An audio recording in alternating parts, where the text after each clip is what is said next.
mulut Yesus Kristus, anak Allah yang tunggal, firman yang berinkarnasi ke dalam dunia pada saat terakhir di atas kayu salib. Jam 9 dia digantung, jam 3 dia meninggal dunia. Bisa, tapi untuk Tuhan mau jadi pohon, Tuhan mau jadi batu, sampai botak ente punya kepala, tidak bisa.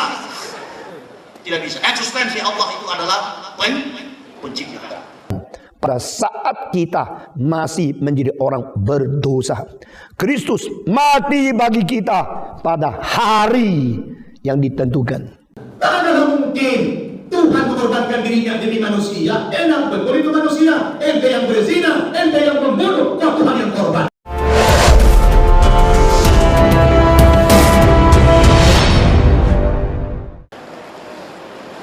Kalau Nabi Isa diutus kepada Bani Israel, Nabi Musa diutus kepada nenek moyang Bani Israel, Nabi Ibrahim diutus kepada bangsa Ur Kasdim, Nabi Muhammad diutus kepada seluruh umat manusia. Bahwa Allah memberikan ilmu kepada umat Islam itu bukan di kepala, tetapi di dalam hati. Itu orang-orang kafir itu diberi ilmu hanya sampai batas kepala. Makanya biar mereka botak kepala mereka, tetap kafir saja.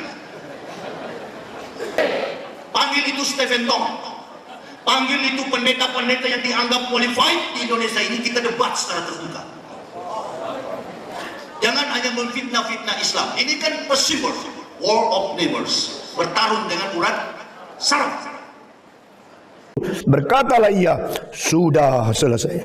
Lalu ia mentundukkan kepalanya dan menyerahkan nyawanya.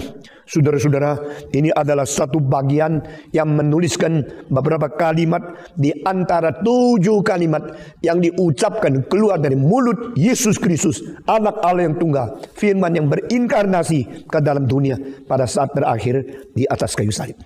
Jam 9 dia digantung, jam 3 dia meninggal dunia. Selama 6 jam yang setiap detik penuh dengan keperian, dengan kesakitan, dengan perasaan sangat tersendiri. Dia tidak ditolong oleh siapa, dia tidak ditilik oleh Allah Bapa, dia tidak dihibur oleh orang di bawah. Karena dari atas salib, pernah kata 7 kalimat, dari bawah salib tidak ada kalimat satu pun dari orang yang mencintai dia. Maria Magdalena di situ tidak bicara, ibunya di situ tidak bicara, Yohanes di situ tidak bicara, dan perempuan yang lain yang mengikut Yesus di situ tidak bicara. Saya kadang-kadang pikir, kenapa yang ikut Yesus di bawah situ tidak bicara, dan sepanjang jalan hampir juga tidak ada satu kalimat bicara untuk menghibur Yesus Kristus. Ini kenapa ya? Kun fayakun. Jadilah maka jadi. Bisa. Tapi untuk Tuhan mau jadi pohon, Tuhan mau jadi batu, sampai botak ente punya kepala, tidak bisa. Tidak bisa. Eksistensi Allah itu adalah pencipta. Manusia itu adalah ciptaan. Coba periksa perabot di rumah kita, perabot kayu kita. Tanya yang buat carpenter, tukang kayu yang buat perabot itu, pernah nggak? Waktu antum buat tuh meja, antum jadi meja? Tidak bisa. Tidak bisa. Ini Paulus punya kerjaan ini, spekulasi sekali. Ada 14 surat dalam perjanjian baru itu, kalau kita copot dari kisah para rasul sampai Ibrani, Hebrew, kita buang, kita cabut, maka tidak ada satupun peluang teori spekulasi filsafat ketuhanan Yesus. Nah, ini berarti tandanya bahwa agama yang diciptakan itu adalah merupakan sebuah rekayasa untuk membangun persekongkolan dalam menguasai politik dunia. Makanya daerah-daerah yang dikuasai oleh Yahudi itu adalah daerah-daerah berbasis Kristen, tapi Yahudi tidak beragama Kristen. Bayangkan di Yahudi, jangankan orang Kristen, sedangkan Tuhan Yahudi tipu. Digantung dengan seluruh badan, semua menjadi keberatan yang berada pada beberapa lubang paku, sehingga lubang itu akan menjadi membesar karena kreativitas daripada tubuh yang menarik. Lubang itu makin besar, robeknya daripada lubang paku makin memanjang, dan kesakitan tak habis-habis. Saudara-saudara, di dalam 6 jam itu apakah yang diderita? Apakah perasaan yang timbul di dalam Yesus Kristus yang bersifat manusia?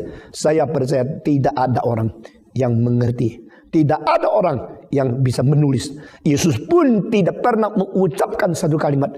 Berapa perasaan, sengsara dan penderitaan yang dialami oleh dia pada waktu itu. Pada saat itu Yesus mengetahui sudah menuju kepada jam yang terakhir.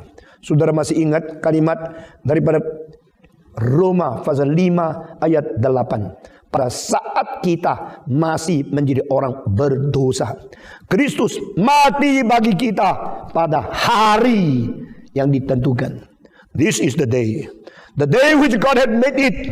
Let us rejoice in it. Dengan sukarela, dengan senang hati, Yesus masuk ke dalam hari yang ditetapkan. Tanggal yang ditentukan, 24 jam yang direncanakan Tuhan untuk menjadi hari penyiksaan, hari penderitaan yang paling kejam di dalam sejarah. Yesus mengatakan, we should rejoice in it. This is the day which God has made. Allah sudah menetapkan, Allah sudah merencanakan, Allah sudah mengatur 24 jam ini. Hari sengsara, hari saya harus mati, hari saya harus dipaku. Dan we should rejoice in it. Ini harinya Tuhan. Mari kita bersuka cita. Dia menanti sampai penggenapan waktu sudah sampai. Ya, gak pantas Tuhan itu bersama manusia di dunia ini. Apalagi sampai Tuhan dipaku-paku. Ya Allah, tidak banget Tuhan itu dipaku. Bagaimana mungkin Tuhan mengorbankan dirinya demi manusia? Enak betul itu manusia. Ente yang berzina, ente yang membunuh, kok Tuhan yang korban? Saya periksa dalam Al-Quran itu tidak pernah Nabi Isa dicela. Tidak pernah Nabi Isa itu dihina-hina.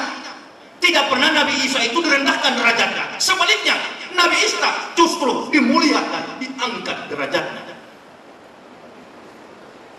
Kalau memang ada sentimen antara kedua Nabi ini, berarti di dalam Al-Quran tidak ada tentang Nabi Isa. Isa juga sudah dibilang dalam surat Maryam, qala ini Abdullahi ataniyal kitab wa ja'alani nabiyyan wa ja'alani mubarakan aina ma kuntu awsali bis sholati wa zakati madumtu hayya. Maka nalillahi ayat kisah waladin subhana isa qad amran fa inama yaqulu lahu kun fayakun. Qala ini Abdullahi ataniyal kitab wa ja'alani nabiyyan. Aku ini kata Isa hamba Allah, ataniyal kitab, Allah memberi aku kitab, wa ja'alani nabiyyan, dan mengutus aku sebagai nabi, bukan sebagai Tuhan. Ini kan, oh jangan, nanti orang Kristen tersinggung, silakan dah tersinggung. Bukan dendam saya, tidak ada, sayang saya, sayang. Kembalilah kamu kuliah ayuhal kitabi ta'alau ila kalimatin sawain bainana wa bainakum alla naquda ila Allah wa la nusyrika bihi wa la yatakijabaduna ma'ana. Kembalilah kamu semua kepada kalimat yang sama dengan kami, dan jangan sekali-kali kamu mentuhankan sebagian daripada kamu menjadi manusia setengah Tuhan. Al-Quran tidak pernah memvonis orang Kristen itu masuk neraka. Al-Quran hanya memberikan orang-orang kafir itu tempatnya di neraka. Tidak bilang orang Kristen begini, tidak. Hanya ada warning di situ. Kafirlah orang yang berkata bahwa Isa anak Maryam adalah Tuhan selain Allah. Bukan main keterangan Al-Quran, bukan main kebaikan Al-Quran, memberi motivasi masuk